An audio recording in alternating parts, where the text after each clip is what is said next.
Pirando Amigo orgulhosamente apresenta Questão ITA, tração de bicicletas.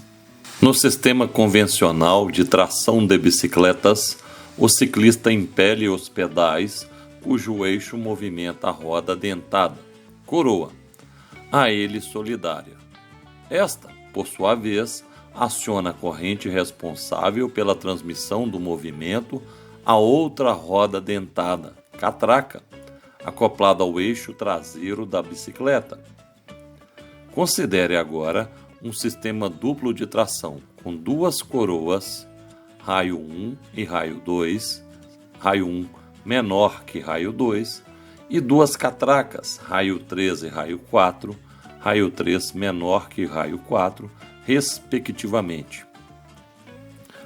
Obviamente, a corrente só toca uma coroa e uma catraca de cada vez, conforme o comando da alavanca de câmbio.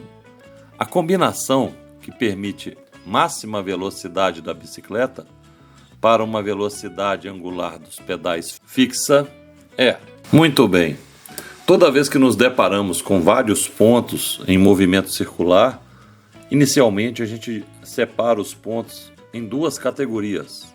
Unidos pelo eixo, que é onde os pontos exercem uma volta juntos, eles se movimentam juntos ao redor de um ponto. Por exemplo, todos os pontos da superfície da Terra vão girar juntos ao redor do eixo. Mesmo caso de cada ponteiro do relógio. Cada ponteiro, se eu pego esse ponteiro aqui de minutos e marco 2 pontos nesse ponteiro, eles vão girar juntos, eles vão completar uma volta juntos. Os pontos na superfície de um disco, do antigo toca-disco que muita gente não deve conhecer. Toda vez que a gente tem unidos pelo eixo, a velocidade angular é constante. A velocidade angular do ponto A é igual à velocidade angular do ponto B. O que isso quer dizer? Isso quer dizer que eles completam voltas juntos. Então, a frequência também vai ser igual, que a frequência é o número de voltas num intervalo de tempo.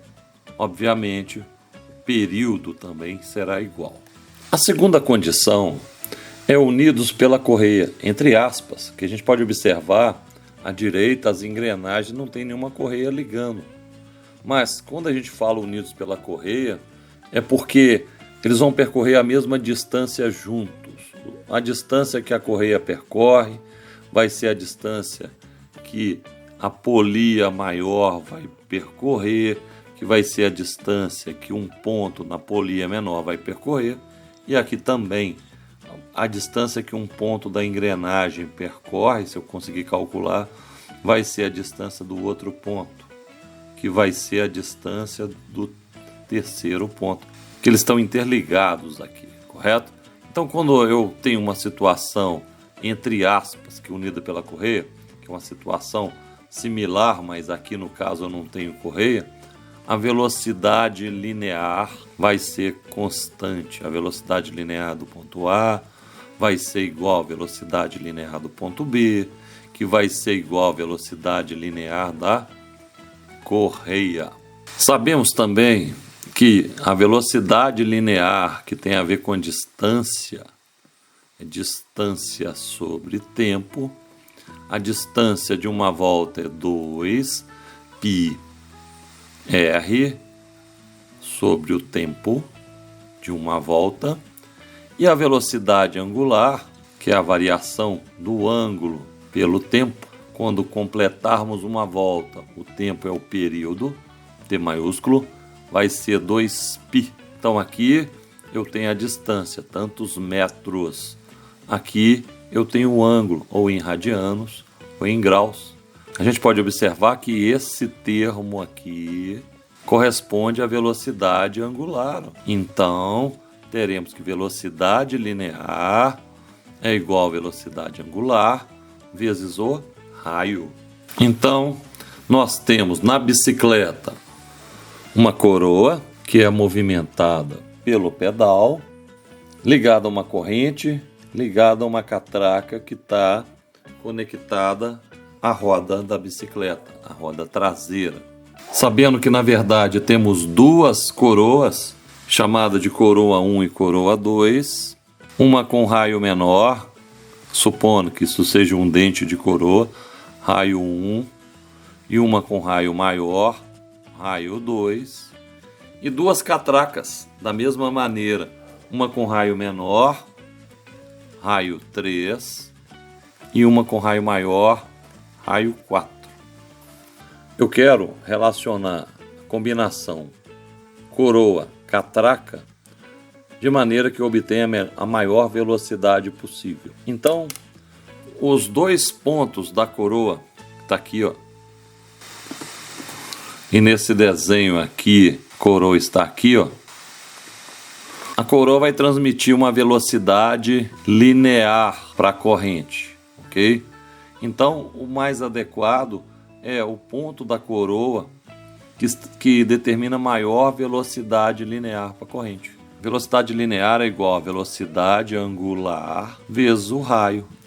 A gente pode observar que nesse caso as duas coroas são unidas pelo eixo. Então, a velocidade angular da coroa 1 vai ser igual à velocidade angular da coroa 2. Então, como eles possuem a mesma angular, quem vai determinar quem tem maior velocidade linear vai ser o raio. Como o raio 2 é maior que o raio 1, a velocidade linear de 2 vai ser maior que a velocidade linear de 1. Porque velocidade linear é a velocidade angular vezes o raio. Como eles possuem a mesma angular, porque os pontos da coroa vão estar unidos pelo eixo, toda vez que eu estou unido pelo eixo, eu tenho a mesma angular. Velocidade linear de 2 é maior que a linear de 1. Então, coroa 2, que estão as catracas, ok? Elas vão receber a mesma velocidade linear. Catraca está ligada à corrente, que está ligada à coroa. Então, a velocidade linear da coroa vai ser transmitida pela corrente para a catraca. Então, qualquer que seja a catraca que eu conectar, ela vai receber a velocidade linear da corrente. E elas estão conectadas à roda da bicicleta. Então, o mais interessante é a catraca que proporcionar maior angular, ou seja, que dê uma volta completa.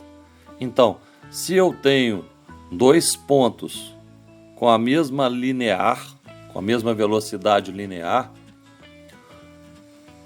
quem é que completa uma volta primeiro, não é? Como são duas circunferências e eu vou colocar a mesma linear para as duas, que a linear vai ser transmitida pela correia, a mais eficiente é que fizer a roda girar mais rápido, que tiver maior angular. Então, vai ser assim, a angular, então, passei o raio dividindo, vai ser linear raio. Como a linear foi transmitida pela correia e ela é constante, quem tiver menor raio vai ter maior angular. A matemática fica fácil de entender.